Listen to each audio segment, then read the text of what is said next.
All right, welcome into another episode of First in Pod. We are not coming to you after Thursday Night Football because there's no more Thursday Night Football. So instead, we just watched Notre Dame beat Georgia to get to the college football playoff semifinal. Notre Dame's going to play Penn State. Texas is going to play Ohio State. This is a pro football podcast, but for the purposes of what we do, we'll get into all the Week 18 games in a second here. Andrew Fillipponi, Patrick Peterson, as always. Spencer Ray producing. Subscribe, rate, review. That's the way we grow this podcast. It's not just by listening, by you subscribing, by you rating it, by you writing up a review. That's how it gets bigger and bigger. So we really need you guys to do that. For the purpose of what we do, I want to run this by you, Pat. I thought the best player who I watched in these four games is Jeremiah Smith at Ohio State, who looks like he's a combination of Julio Jones, Terrell Owens, and Randy Moss. And there were guys who were saying on Twitter, these are like not just, talking heads like me, but people that have worked in the scouting and worked in front offices who said if he could go in this draft in April, he'd be the number one pick, that he would get picked ahead of Cam Ward. He would get picked ahead of Travis Hunter. He would be the number one overall pick.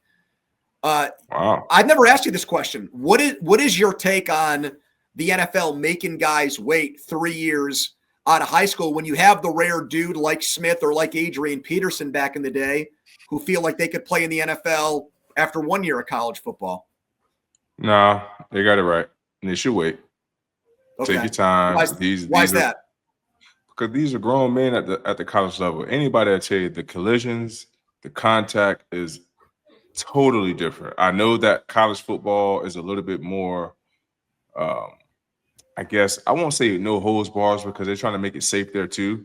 But you see more, in the NFL, there's way more devastating blows, in my opinion, that can lean and really hurt players versus college players' impact. So I agree they need to wait. It's technically 2.5 years, but it's 3 seasons of football. So yeah, they got it right. Let the guys continue to stay in college, let their bodies develop. And when it's time for them to play, they'll be ready for the big leagues.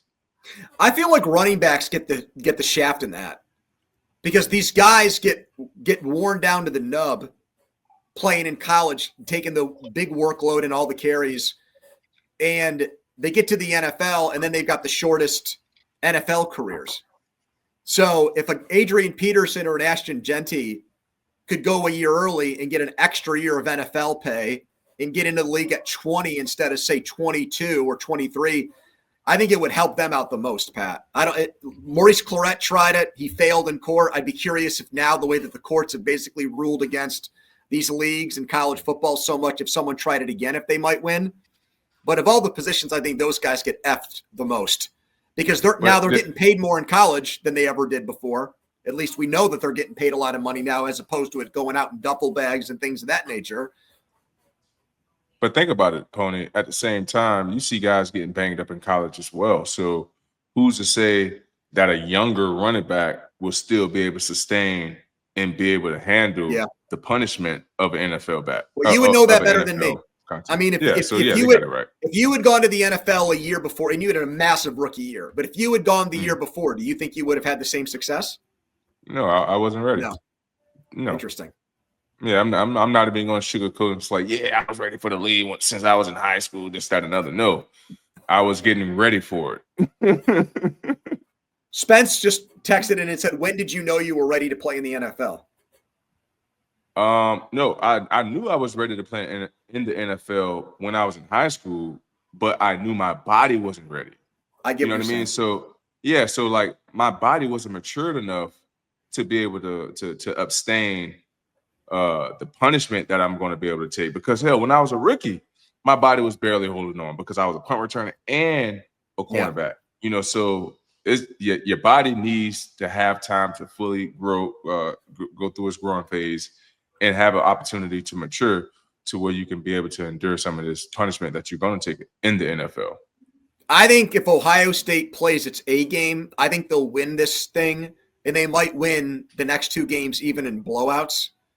I think the team that has the best chance to beat them is actually Notre Dame because They run the ball so well. The quarterback's an 11th guy in the run game with Leonard, who's I hate to say this, but he looks like he's kind of a chubby white guy, and he actually can run. He's a very good athlete. And their defense has got a bunch of pros on it. So I think they'd have the best shot, but I think it's Ohio State's tournament to lose. Do you agree with that, Pat? Yeah, Ohio State looks very strong right now. Ever since they lost against Michigan, they've just been running up the scoreboard against everyone. Their defense have been playing outstanding.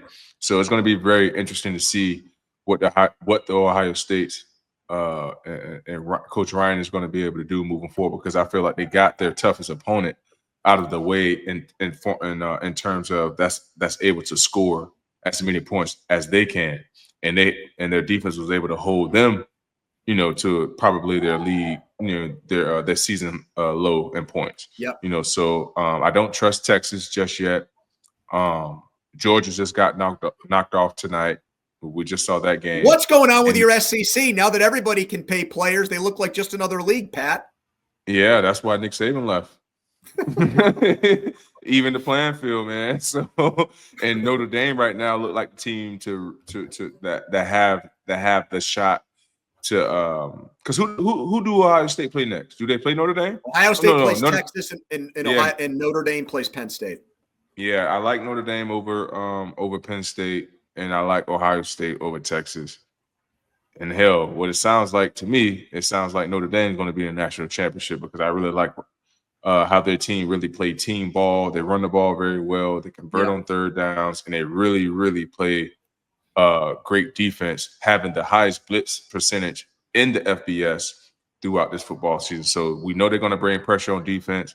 We know that they're able to control the clock on the offensive side of the ball, and they always play fantastic special teams. So Notre Dame looking like a very, very dangerous team right now. All right, let's get to the NFL Week 18 slate. We got to start with the Vikings and Lions. It's not just for the NFC North. It's for the number 1 seed. It's really, as far as regular season finales go, probably the greatest regular season final week of the season game as far as what both teams have done record-wise and what's on the table. The loser of this is going to go down all the way to the 5 seed, and they're going to have to go on the road throughout the playoffs, unless there's a crazy upsets and they ended up hosting the NFC Championship game. The loser of this game is likely to have to go on the road the entire postseason. So I've just got a basic question here to start, Pat. Who do you like in this game? Who are you picking? Hey, I have a question for you as well before I get into who you think I like.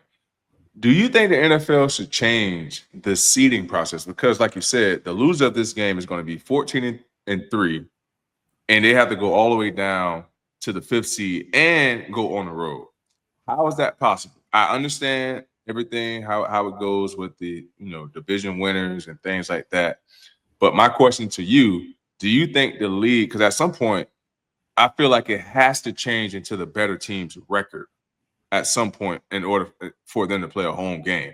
So do you think the NFL will ever change that rule for the playoffs if a team, in this instance right now with the Minnesota Vikings and the Detroit Lions, will you think they will start to rank teams on how they finish the seasons? Because like Houston, for an example, like I wouldn't even go Houston. I go Tampa or Atlanta, whoever win that division. I know they want the division, but they don't deserve no home game. Like the team who has the better record deserves a home game, in my opinion. What you think about that? So as a Steelers fan, we got effed on this. This is going back to your rookie year. The Steelers went 12-4, but the Ravens won the division. And the Steelers had to go play Denver and Tim Tebow in the first round. And Tim Tebow's Broncos team was 8-8. Mm-hmm. And the Broncos beat the Steelers in that game, by the way. Yeah, I know. I remember that. 316 yards was the greatest game he ever played. Demaryius Thomas, rest in peace, caught a touchdown pass. I don't know why they were in. I understand it's Tebow's zero defense. You don't trust him to throw the ball over your head, but he had done it all game. So that's just a mini rant by me. So I agree with you in the respect that it probably isn't fair, but this is where my fan heart takes over my brain.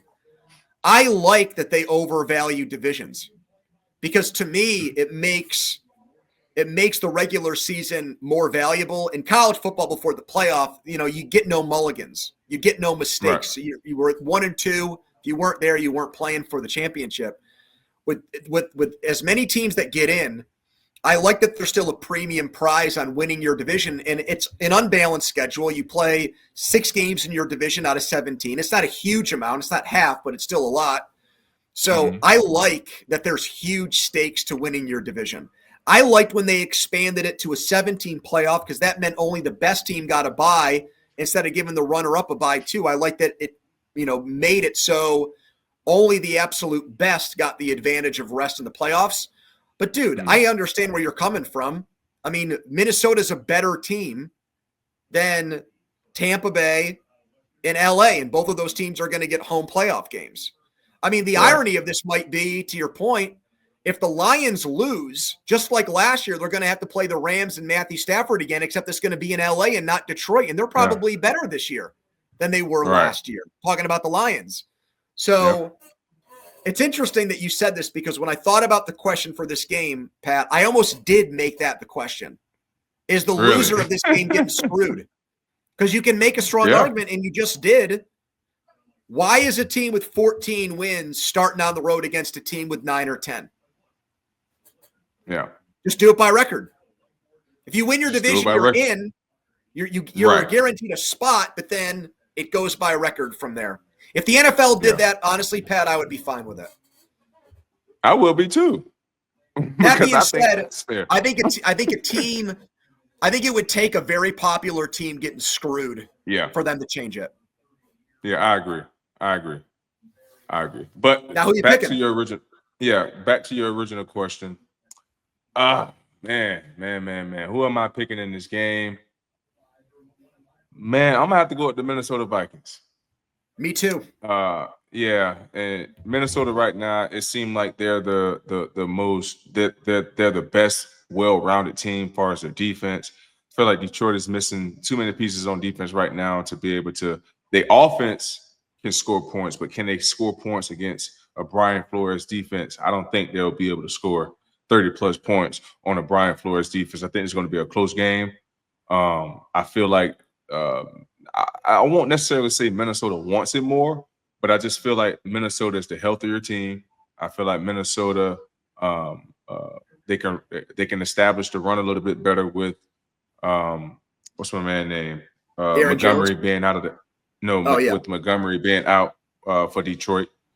And right now, I hate to say it. Well, I hate to say it. I feel like Sam Darnold is playing much better football than Jared Goff right now. So I'm gonna have to go with the Minnesota Vikings winning this game, winning the division, and taking over the number 1 seed in the NFC, making everything have to come through the bank. So here's the things that I think about with this game. Could I see the Lions scoring a lot of points? Absolutely. Could I see the Vikings scoring a lot of points? Yes. Can I see Minnesota's defense holding Detroit's offense in check? I can. Can I see Detroit's defense slowing down Minnesota? No. That's the weak link in this. The injuries have caught up to them. They've given up when they've played good teams in the last month. 31 to Green Bay, 34 to San Francisco on Monday night, and then 48 to the Bills. I'm sorry. Your offense has been excellent, even with Montgomery out, but that's going to catch up to you. And so this game was practically even the first time they played. It took Detroit kicking a field goal with 15 seconds left. The stats for everybody involved are the same. It's not like somebody won the game because the turnover margin or something fluky happened. It was a very even game, and Detroit had the ball last, and they kicked the field goal and won.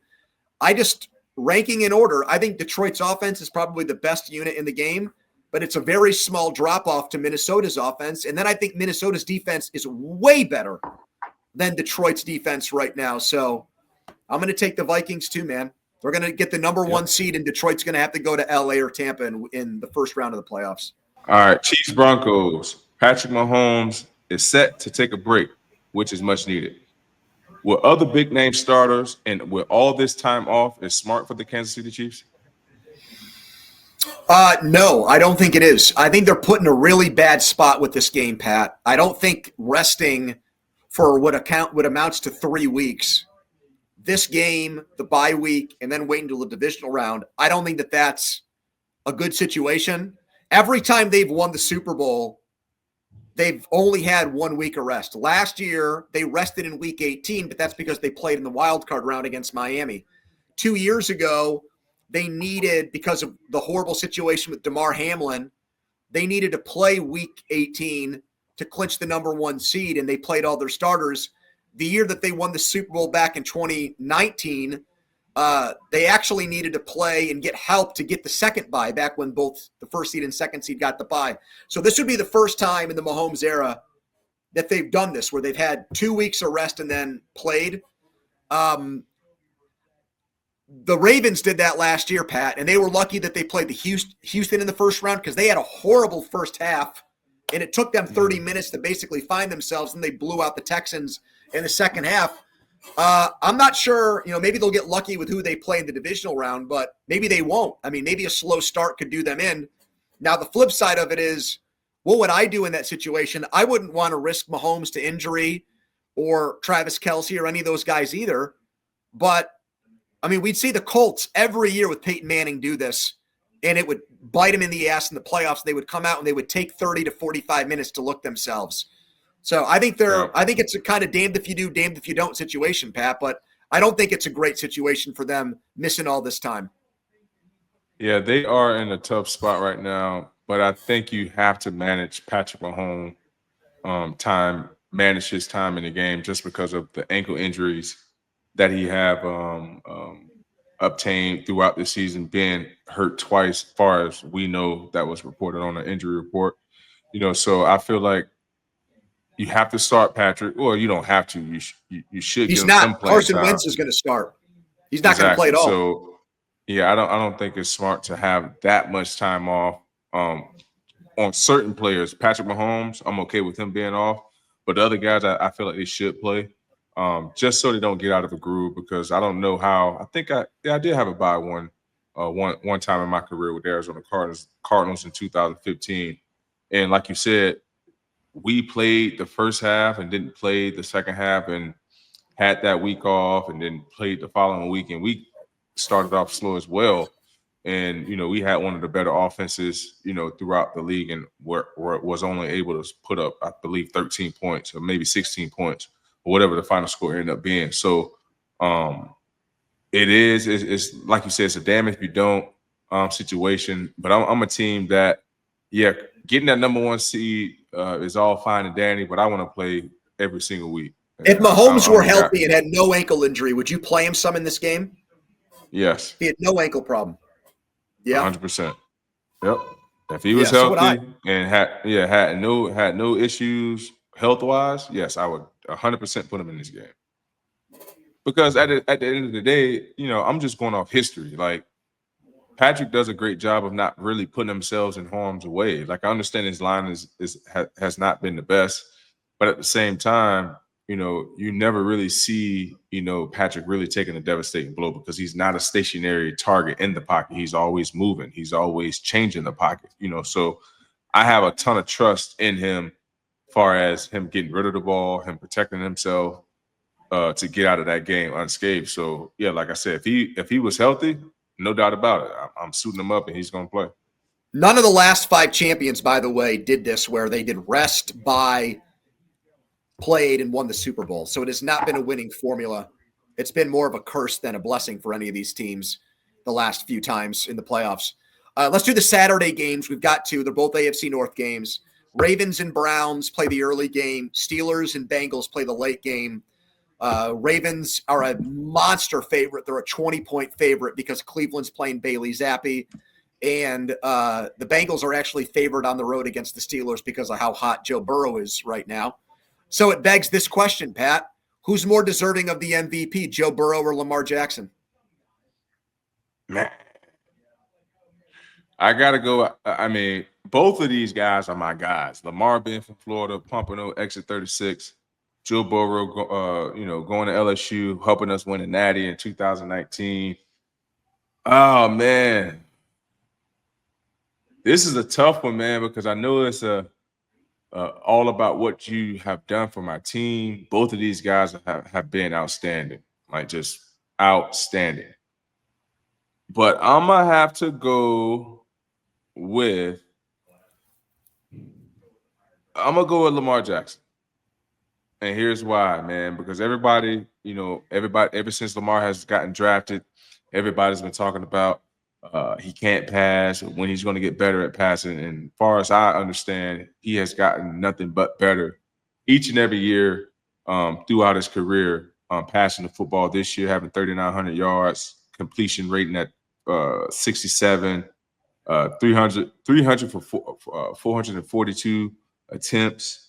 He only throwing 4 interceptions, 39 touchdowns. Like, he's playing outstanding ball in the quarterback position. Like, no one really thought that he can play the position. I know what Joe Burrow is doing over there with the Cincinnati Bengals, playing lights out with 4,500 plus yards. Got the record right now in passing completion with 69.8, 8 interceptions, 42 touchdowns. Yes, he's playing outstanding. But what Lamar Jackson is doing with his arm and with his feet, and the way he's not only willing his team to win, and both of these guys have that willing to get their team across the finish line. But the way Lamar Jackson is able to do it is so much more entertaining, in my opinion, when he's back there throwing the football. It's just hard not to give it to him just off the circumstances of what he's been able to do in the passing game year in and year out, despite having Derrick Henry in the backfield. Yeah, so I know that people take that last point into account when trying to pick the MVP, and I don't think that it's irrelevant. Like, hey, what are the players around this guy? How much better does he make his team? And it penalizes guys who play on great teams or with great players. Like Lamar Jackson gets to hand the ball off to Derrick Henry. Okay, well, Joe Burrow gets to throw the ball to Jamar Chase. So in that situation, it kind of evens each other out. Even when you take into account Lamar's rushing stats and add them up with the passing yards, Burrow still has more total yards than Jackson. When you add Burrow's rushing and passing, he still has more. Same thing with touchdowns. You do that, it's 44 for Burrow and 43 for Lamar Jackson. So I would say Burrow by a nose. I think he's been just a little bit better. He also, I think, the entire year his defense has sucked and he's had to basically be perfect. And Jackson had to do that for a part of the year, but not the entire year because their defense has gotten a lot better. So I'm going to say Burrow. But that being said, if I had a vote here, Pat, I would vote for Saquon. I think Saquon's getting screwed in this whole process. Only 8 running backs in the modern NFL have gone for 2,000 yards. And he's going to have done it in 16 games, not with the extra 17. We'll get to him later and him sitting in this game on Sunday against the Giants. He did it in 16 games. Of the 8 guys who have done it, 4 of them have won the MVP. The guys that didn't, Jamal Lewis, not on a great team. Some of these, Chris Johnson was on a really good team. He probably got a raw deal too when he was in Tennessee. But I don't know. I just feel like we've made this decision that it has to be a quarterback that wins the award. And I hate that because I actually feel like Saquon Barkley has elevated the Eagles more than these other guys have. He's averaged almost 6 yards a carry. It's 13 touchdowns. I've marveled over, not that these other guys have done anything that isn't special or incredible, but in the history of football, his season is more spectacular or more unique or harder to do than what the other guys have done. We've seen quarterbacks throw for a lot more, have thrown for 40 touchdowns. That's not totally uncommon, Pat. Right. Only 8 guys have rushed for 2,000. I mean, come on now. When you do that and your team is great, you should get acknowledgement for it. Yeah, I agree with you. I feel like he should get some acknowledgement, but we know how this game is, man. Unless he plays this week and break the record, that's the only way that he'll get the MVP. Until then, and it don't look like he's going to play. Until then, it's going to be a quarterback award. You know that. All right, we got the Saints and the Bucks. Tampa Bay win, and they're in. Did Baker Mayfield prove himself to be a top 10 quarterback? Okay, so I have him exactly 10th. I'm going to give you my list. You tell me if I got it right. This is in no particular order. I have Okay. Burrow, Allen, Lamar Jackson, Patrick Mahomes. There's 4. You with me so far? Yep. Then I've got Jared Goff, 5, Jaden Daniels, 6, Matthew Stafford, 7, Mm-hmm. Sam Darnold, 8, Okay. Jalen Hurts, 9, and then I've got Baker Mayfield, 10. The guy that I just left off the list was Herbert. I had him 11 right behind these guys. I put Herbert in front of Jalen Hurts. I mean, I replace those two. But I agree with you. So would you put On top. Baker? So is Baker in your top 10 then? Yeah, Baker being top 10 in my top 10. Yeah, Baker Baker's being my top. Baker's had we talk about these other quarterbacks. He's had such a quiet, great year. He's 3rd in the league in passing yards, and he's got 40. Well, let me make sure I have this right. I thought he had 42. I just want to make sure that that's right. He's got 39 touchdown passes. Burrow's the only guy with more touchdown passes than him, Pat.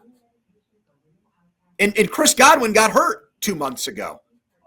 And Mike Evans. And Mike Evans was out too. Exactly. Mm-hmm. Now, Baker's a top 10 quarterback, man. And from, hearing the guys from Tampa, man, they love playing for Baker. They love playing with him. They love the excitement that he brings. And just the pizzazz that he brings as well. It's an uplifting energy, and it helped bring the best out of their football team. So I think he's the perfect quarterback for that team, and also the perfect quarterback to come in there and back up Tom Brady.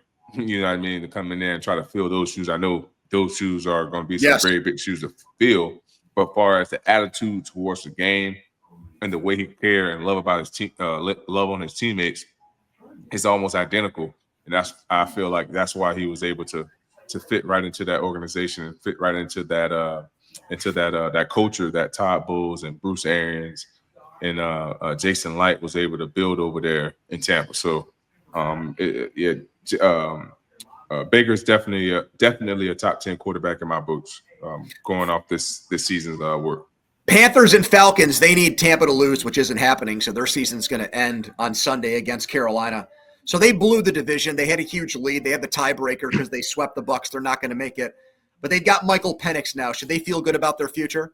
Yeah, man. I think they really should. They should feel really. Yeah, man. I think Michael Penix is going to be a real deal in this league, man. Just give him some, get him some weapons around him.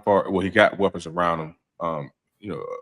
A better offensive line that's going to be able to protect and be agile, because he's going to be a guy as well that, although being in college, that he can make those stationary passes, but he's a guy as well that operates really well with the pocket moving.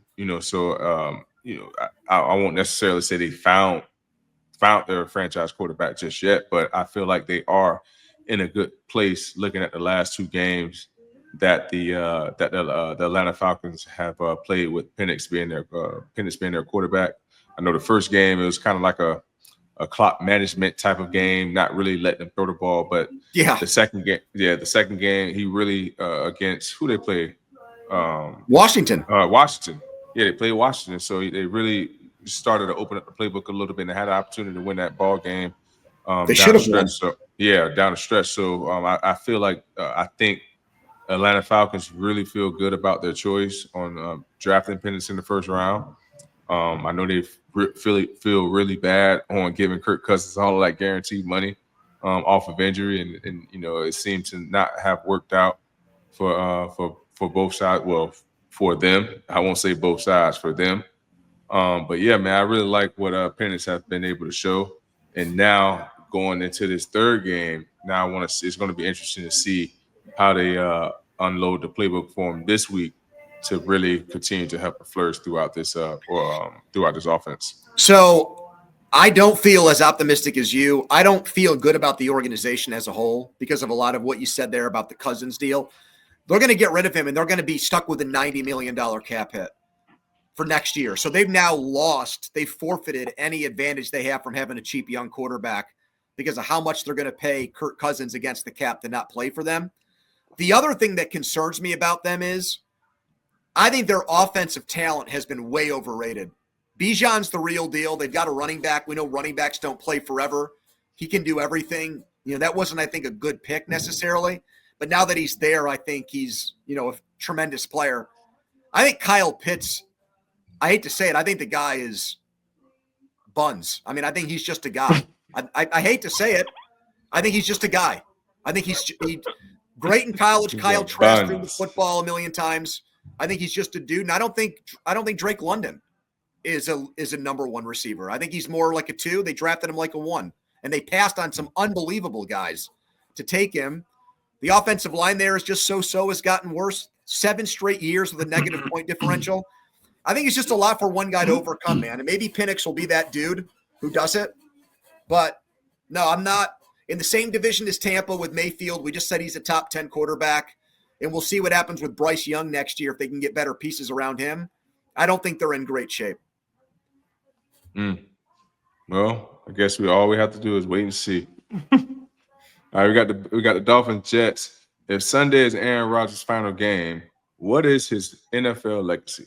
Complicated. He's made it more complicated than it needs to be. I think, again, it's crazy how much it's like Favre. But here's the difference between him and Favre. This is why I give Favre a leg up on him. Favre went somewhere after Green Bay and had success. Favre is an Adrian Peterson fumble and a bad interception away from playing in another Super Bowl when he's 40 years old. He was awesome that year in Minnesota. Aaron Rodgers got hurt and then stunk this year. Aaron Rodgers has 4 MVPs. Favre's got 3, but Favre went to 1 more Super Bowl. I thought Favre was more fun to watch, to be honest with you, just from that standpoint. The dude would try to fit every throw and break people's fingers to complete balls at 100 miles per hour. I loved watching Favre. Threw more interceptions. Aaron Rodgers was scared to death to throw an interception for a while there, and probably, I think, in a way hurt his team. Also was not a big game quarterback. He had an amazing run in 2010 through the playoffs the year before you got into the league. And then I think after that was kind of a guy that I thought the moments got too big for him. 11-10 in the playoffs, home games that they lost to teams that they were better than. So I think he's probably a top. We said Baker Mayfield. I said Baker Mayfield's top 10 now. I think he's right on the fringe of being a top 10 quarterback all time. I'd put Brady ahead of him. I'd put Peyton Manning ahead of him. I'd put Brett Favre ahead of him. I'd put John Elway ahead of him. I'd put Joe Montana ahead of him. I never watched Unitas play, but I got to put him ahead of him. I mean, there's probably a quarterback maybe from the 60s or 70s I would too. I think Mahomes, there's another one. Spence, thank you. Mahomes has got to be ahead of him. Yeah. I think there's a strong argument, even though he didn't win a Super Bowl, you can put Marino ahead of him based on the numbers he was putting up when it was not a quarterback. Dan the man. That was my guy. Right? I mean, and I just think the way his career ended the last 3 or 4 years, both the last year in Green Bay and then the years with the Jets, Pat, I think it hurts him big picture as far as he's still a first ballot Hall of Famer, but there are degrees to this. And I just think Drew Brees might have been a better quarterback than him. I can see that. I'm gonna say complicated as well, just because it was just so hard for, obviously I was never one of his teammates, but for the outside people to get a read on him, like you really never knew, how he was feeling in a sense. You just never got a real good beat off Aaron Rodgers, if no matter how things were going, so but as far as his arm talent and as far as what he was able to do with the football, second to none as far as throwing the football, the skill set that he has and the arm strength that he was able to display, the ball placement with those back shoulder fades with Donald Driver, Devontae Adams, Greg Jennings. Greg Jennings and those guys. So his talent is second to none. But as far as the other stuff, it was just very, very complicated Aaron Rodgers, especially like you said, after the 2010 season, after they won the Super Bowl. It just seemed like it wasn't the same Aaron Rodgers teammate wise to be around, if that makes sense. Because if you go back and watch the Super Bowl run when he first became a starter, it just seemed like all of his teammates loved him, always around him. It just seemed like he was a team guy. And then as the years started to go on, it just seemed like he became more isolated as he got older, if that makes sense. So he had a very, very complicated, career, or it was complicated to get a beat off of Aaron Rodgers throughout his career. But for the most part, like you said, he'll be a first round Hall of Famer, first ballot Hall of Famer without a question. But the other extra stuff was a little extra. Yeah, I think it's going to hurt him as far as how he's remembered. Commanders and Cowboys. Speaking of final game, should this be it for Mike McCarthy in Dallas? No, I don't think this should be the final game for Mike McCarthy, because, like we said before in the show, like who is out there that you feel can do a better job? Yeah, they did take a step backwards this season, not able to reach the playoffs or win multiple home games. Well, we all know they only won a couple home games, but not really able to fulfill the expectations that at least that we thought that they had going into this season. Just quite a disappointing season for the Dallas Cowboys, but at the same time, I feel like they didn't have. They was not equipped for this season to be able to compete and have a successful season. I think they need to change their defense around a little bit, or get some better pieces in their defense. Because I am a fan of Mike Zimmerman defense. I love how he's able to be aggressive and really make the quarterback hold the football. And again, they were just decimated by injuries. Their team was, for the most part. So I feel like if they're able to, if the Dallas Cowboys are able to stay healthy, play some stout defense as they, did in the years past, and if Mike Zimmerman is back, their defensive coordinator, like their defense, like his defense has played in the past, like when he was with the Minnesota Vikings as their head coach, and also with the Dallas Cowboys back in the 90s. So, 90s and 2000s. So, it's going to be very interesting to see how this offseason go, but I do think Mike McCarthy will be back as the Dallas Cowboys head coach. So I think that, I let me put it this way. I agree with what you said about how some of the things that were outside of his control, like the roster management stuff in the offseason, how long it took the contracts to get done with Dak the day of the season starting, the things that he can't really do as a head coach there, doesn't have the power to do, the control, the autonomy. That I'm not going to blame him for that. Mm-hmm. They were 3-5 this year when Dak played, and their defensive problems started right off the bat this year. They went to Cleveland and won. Then the Saints disemboweled them. The Ravens went there and blew them out for 3 quarters, and they had to just fight back to make the game even look like it was respectable. Right. He's been there for 5 years, and he's got one playoff win, excuse me.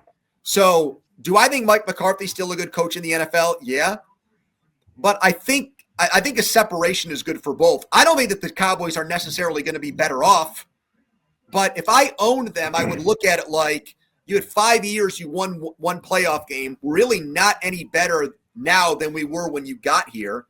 So we're going to try somebody else. Now, Mike should get another job. I think the Saints would hire him as a second to be their head coach, actually, because he was an assistant there. Mm-hmm. I think he might want a fresh start somewhere, Pat.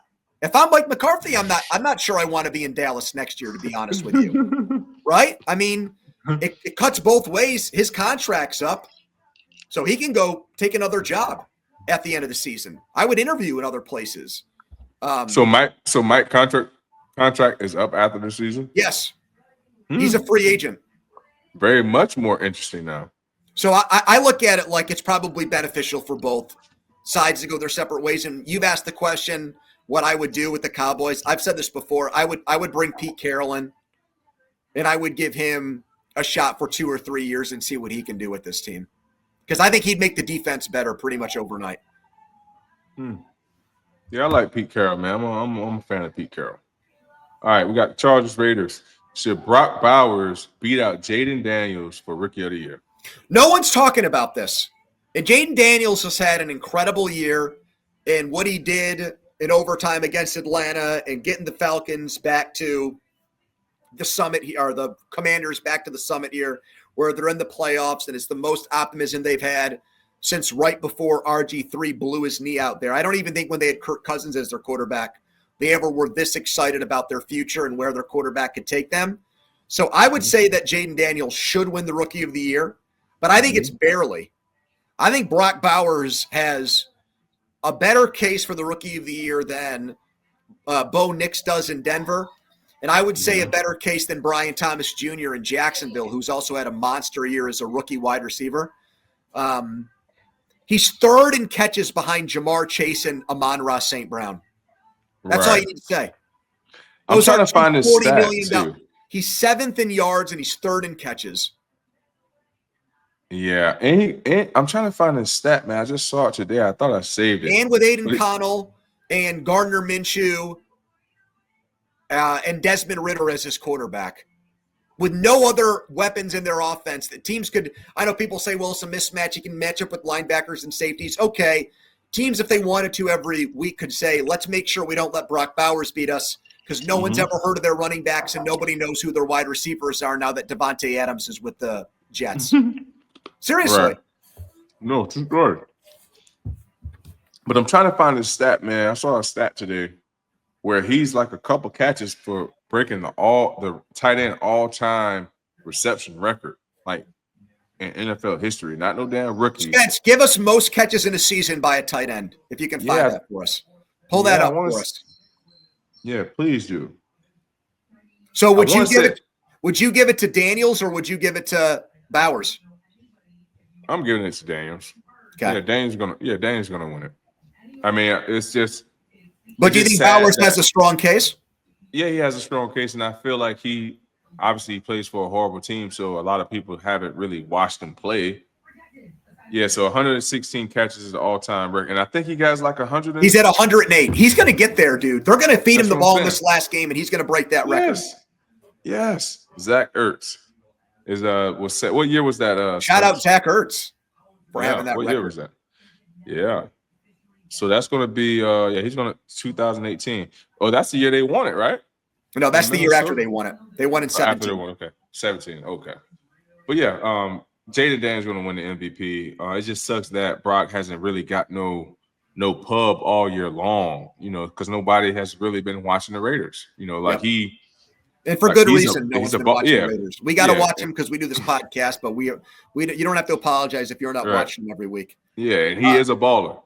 Giants, Eagles, we touched on this earlier. Saquon's not going to play, and he's going to miss out on the record. He sounded at his locker when talking about this a little down in the dumps about it.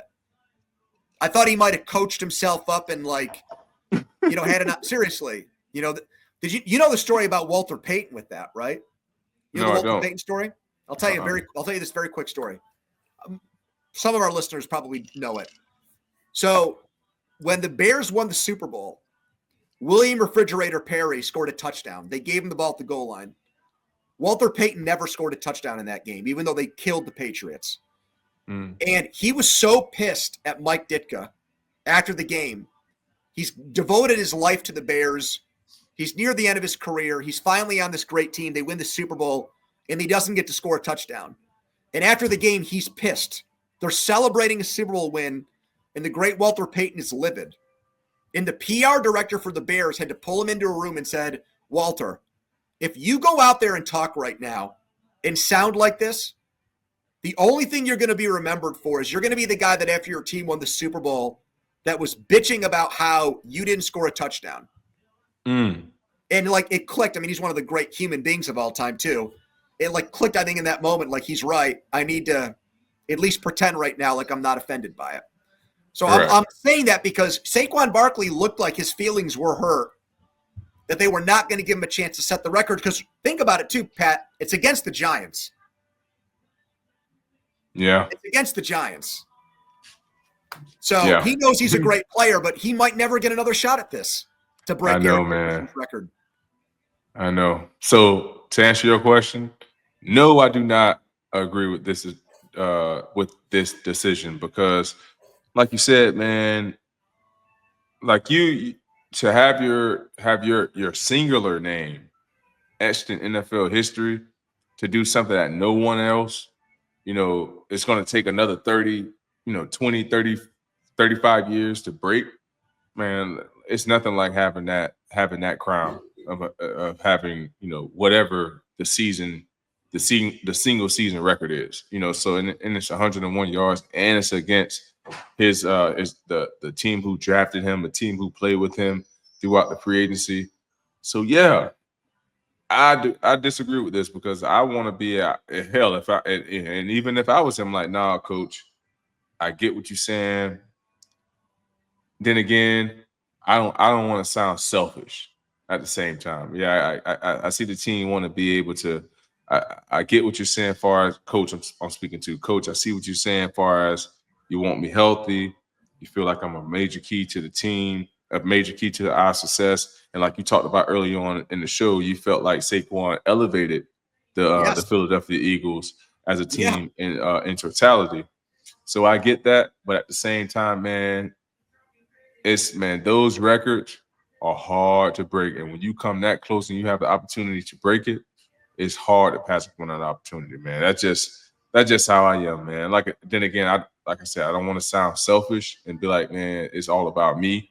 But at the same time, man, that's something that's like super special, man. Like Eric Dickerson, like you said, Jamal Anderson, we got Chris Johnson, Adrian Peterson, OJ I mean Simpson. OJ Simpson, like so many greats that played this game Barry who Sanders, paved the exactly. yeah, Barry, the guys who paved the way for me as a running back. Like I want to be, yeah, I'm on that list with them now, being the ninth player to ever rush for 2,000. But how cool would it be to be Uno, the head honcho? And being 101 yards away, man, I ain't gonna lie. And Saquon, I know he probably won't say this on Yeah. camera, but I promise you, this is gonna eat up at him, man. If he don't get to play in this game and at least attempt to break the record. Can I give you so my fan take on it is I actually commend Sirianni for doing this because I think it's a very, very hard thing to do to keep someone from doing this and to have the balls to look at the bigger picture and not somebody getting individual glory or an individual accolade. I think it had to be a very tough conversation. But, hey, Pony, I'm sorry to cut you off. No, go ahead. But at the same time, there's no guarantee that you're gonna win a Super Bowl if No, he no if he doubt. is healthy. There's no guarantee that he's gonna have an opportunity So to break that record. But you're gonna attempt to win a Super Bowl, right? And you're gonna and if you're that close, well, I can see if he was 260 something yards away. Yeah, yeah. we gotta sit you down. But we're 101 yards away. And like you said, he's averaging 6 yards a carry. Let's see how close we can get at least in the first half. And then he had the gigantic game against the Giants the first time they played him. It was the best game Yeah, he had all so year. so I think let's what see. I would have done is I would have brought because they've got veteran guys on that team. Lane Johnson. I know Brandon Graham's not playing now because he's hurt, but he's still there. I would have brought some of those guys in to a room and sat them down and said, before I tell you what I'm going to do, I want your opinion on this. And I would have just tried to get a sense for where the locker room was at on it. Because if I felt like my locker room really wanted my offensive line and those guys really wanted to get the record for him, I think I'd play him. And And I I guarantee you the guys want that for him. 100%. because I think I could sleep well at night if that's why I did it. Yeah. I think if my locker room wanted it and they were behind it, and like in that situation, if he got hurt, it would absolutely suck and it would take all the wind out of their sails. But I don't think the players would look at their coach and think any less of him for it. Do you? No. Like I said, when you this close, where you can, it's like it's within arm reach right now, right? Yep. Like if he was like 201, yeah, Saquon, let's get ready for the Super Bowl, my guy. We gave it all we could. But he's 101 yards away. This dude's been averaging 112 yards a game. So I will at least let him play the first half and then sit him out. just to see how close we can get to Spence it. thinks he could get there in a half. I mean, he got there basically in a quarter against the Commanders. He could probably do that against the Giants. I do too. The Giants are already in Cancun. They straight. Or Cabo, as you like to say. Yeah, Cabo. Seahawks and Rams. This game is now a nothing burger because of what we talked about on the last podcast. The strength of victory thing kicked in for the Rams, and it knocked the Seahawks out. So this went from a very big game to a meaningless game where Jimmy Garoppolo is going to actually start at quarterback for the Rams. Where would Sean McVay fall on your Coach of the Year rankings? How many guys would you rattle off right now before you got to the turnaround they had there without Aaron Donald this year to win the division again, in a division with San Francisco, the team that everybody thought was going to win the NFC again this year, Pat? I go Sean Payton. I'm just rattling off names. I go Sean Payton. I got to put Sean Payton in there. I go Kevin O'Connell. Yep. Got to put him in there. And I probably have to go Sean McVay. Third. Yeah. I rank him third. So I put 4 more names ahead of him. And who are those 4 more names? I put Andy Reid. I just don't think Andy Reid's getting enough love. They're 15-1. Yeah, they are. To do it 3 years in a row, I mean, and they're better this year than they were last year record-wise. I just think it's an incredible achievement, especially given, some of the injuries they had there this year and everything else, to win all these one-possession games. Dan Campbell. I got to give some love to Dan Campbell. And then I have Sean McDermott and Nick Sirianni ahead of him too. And here's why I feel like. Oh, and Dan Quinn in Washington. Yeah. Oh yeah. I forgot about Dan Quinn. So for me, it'll be Dan Quinn and Sean McVay. Here's why. Because like most of the teams that you talked about, everybody already had high expectations for them. So it's no surprise that they're in the position that they're in. I agree with that point, but they're even doing better than that. I get what you're saying as well. But think about the team Sean McVay is working with. The defense, the trials and tribulations that they went through in the early part of their year. Offensive line injuries. Offensive line injuries. Cooper Kupp. And then next thing you know, they got, like I told you, when they got all of their guys in the lineup, I trust Sean McVay. I love his coaching wanted style. Cooper Kupp traded. Right. I trust Coach Sean McVay coaching style. I love his coaching style. And he's able to call the right play at the right time almost every single crunch time moment.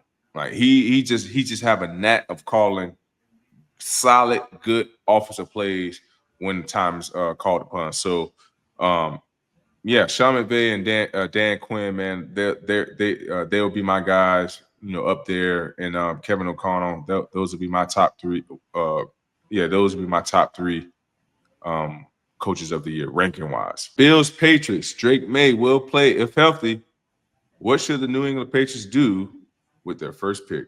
So they are in line to have the number 1 overall pick right now. They could get it. They could lose it if they win this game, and they might. It looks like Josh Allen's only going to get the first snap and then come out of the game because he wants to have his game started streak remain intact, and then Mitch Trubisky's going to come in and maybe play the rest of the game there. And New England they should have beaten Buffalo the first time they played them. They were up 2 touchdowns. I would trade the top pick if they get it. I would not stay at 1. I would not draft another quarterback. None of these quarterbacks, Sanders or Ward, are better than May, in my opinion.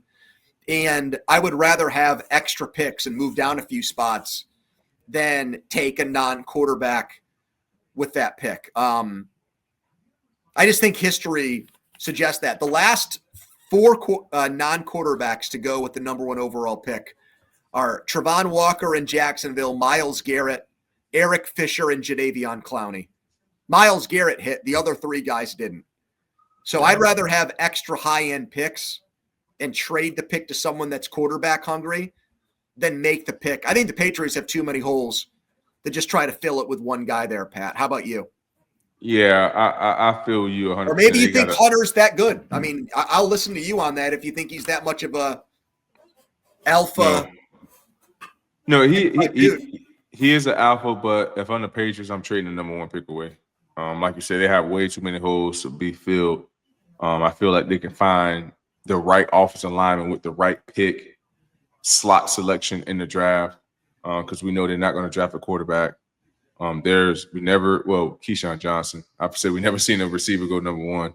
And they need receivers bad there, man. They need receivers. They do. And I feel like if you trade the number one pick away to the Raiders, or who else is up there? Tennessee or the Giants. Trade that pick away from them. Then I feel like you can find your receiver, your offensive lineman, that can kind of kickstart the momentum into finding pieces to help Drake May out in his throughout his campaign as your quarterback as a New England Patriots. So I'm with you 100%. I think they should trade the number one pick away, just because they don't need a quarterback. If they needed a quarterback, I would keep the number one pick. And if they had a quarterback in the draft who they felt completely in love with, but since they don't need a quarterback, I don't feel like they need to stay put at the number one pick.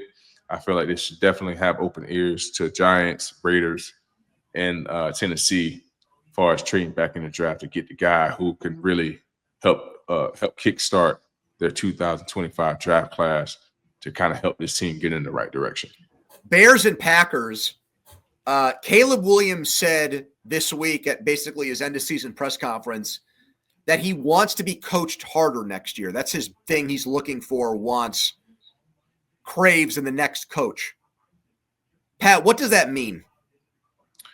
What I took from that comment was he wants someone that's not going to take his shit, someone that's going to demand excellence of him, no one that's not going to sweep anything up under the rug. He needs a Mike Tomlin in his life. If he wants a coach that's going to be hard on him, much harder on him each and every day, that's going to demand excellence. He need a Mike Tomlin, a Bruce Arians. What other coach I've been around? A Todd Bowles. Like he need one of those guys to be around him and be in his ear. I've never been around any other coaches. I'm just going by the experiences that I've been around. But that's what it sounds like to me. Like he don't want to be pacified. He want to be a guy that is held accountable. And it sounds like the coaches there wasn't holding him accountable, towards certain things. So it's going to be interesting to see who is going to be their head coach moving forward. And now that you hear your franchise quarterback say that, you got to make sure that's one of the things that one of the questions that you're able to ask throughout this interview process, because your success definitely starts with him. So you got to get a coach in there that's going to be hard-nosed, a coach in there that's going to be a teacher, a motivator, and a guy that's not going to take any shit. So that's what Caleb Williams want. That's what the Bears are going to have to go out there and get. And let's see who the coach they end up picking for this job. I have experience both in people that I've dated and other people that I've been close to in my life who will tell you things that they want you to hear, but they don't actually mean it. And I'm just going to be blunt with you. So you call that bullshit. That's how I took these comments. I just feel like Caleb Williams is savvy enough and smart enough where he knows that this is the right thing to say right now. Yeah. And I'm just not actually convinced that he really means it or really wants it. So we'll see. I think the coaches, maybe wrongly, wanted to coach him that way because they thought that's what he preferred and he liked. Was he was used to maybe from college, people kissing his ass and basically giving him everything he wanted. Now he's saying that's not what he likes. I don't know. We'll see. But that would be that's the first thing that popped into my head with this was, yeah, I think he's just saying that because he knows he's supposed to say these things as a franchise quarterback. All right. Three games here. Texans, Titans, Jags, Colts, 49ers, and your Cardinals. Thoughts on any of these games, Pat? Not really, because none of these teams are playing for nothing. Nope. Yeah, I mean, you got the Texans, they're moving on to the playoffs. I expect them to win. They should be playing their starters, but they still need some tuning up to do. They're not, by the way. Oh my goodness, yeah, they first round by. I mean, round one and done. They'll be out of the first round. Because they're probably gonna have to play probably the Steelers. The Steelers, yeah. So yeah, I don't see them beating the Steelers. Jags, Colts, man.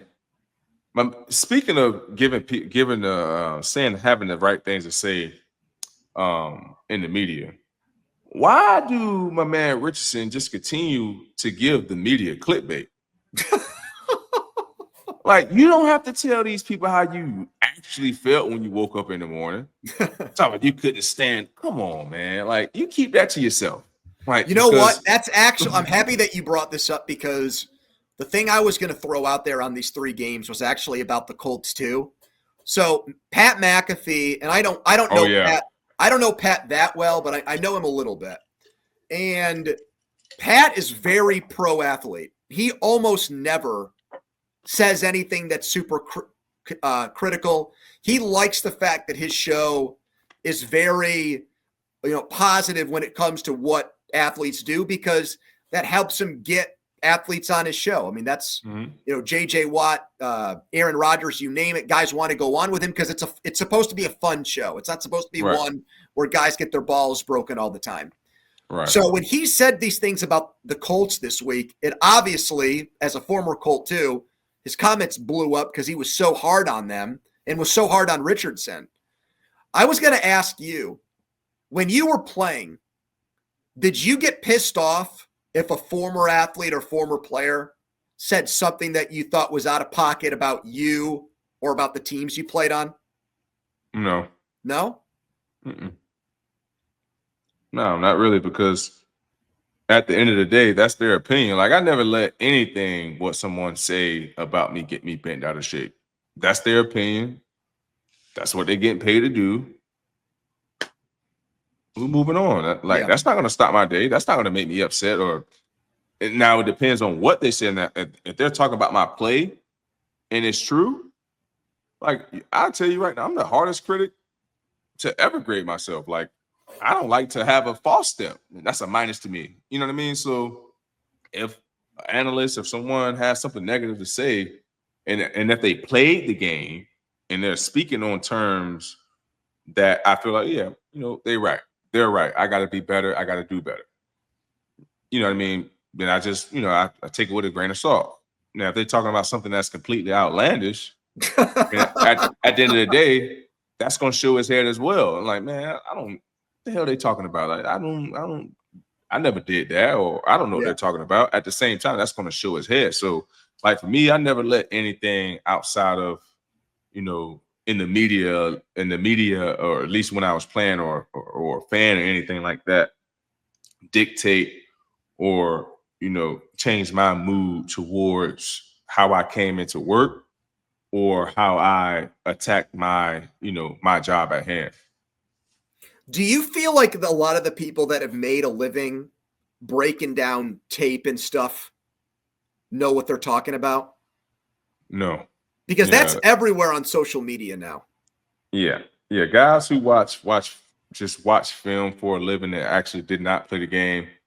Yeah, those opinions I don't take very well. I don't mind them at the same time. But when I do hear some of the things that they're saying, it's like, bro, like, you don't even know some of the terminology, or you don't even know the coverage, or whatever the case may be that we were in. So how can you tell me how to play my job better when you don't even know the terminology, the coverage, my technique, or what was even caused upon me to do my job? So that's my whole thing. I mean, you do have guys out there that are good, but far as just watching tape and breaking down someone's actual physical movements and how they feel they can do something better, and you didn't play the game, save it. Well, we will break down all of Week 18. We'll come on right after the Vikings and Lions, so by then we'll know who is in the driver's seat with the bye and who, in Pat's words, got absolutely effed royally by the NFL and has to start the playoffs on the road against a team with a much worse record. Hey, if you like the show, tell a friend, subscribe, rate, review. That's what keeps us in business, keeps the lights on for us, He's Pat Peterson. I'm Andrew Fillipponi. First and Pod.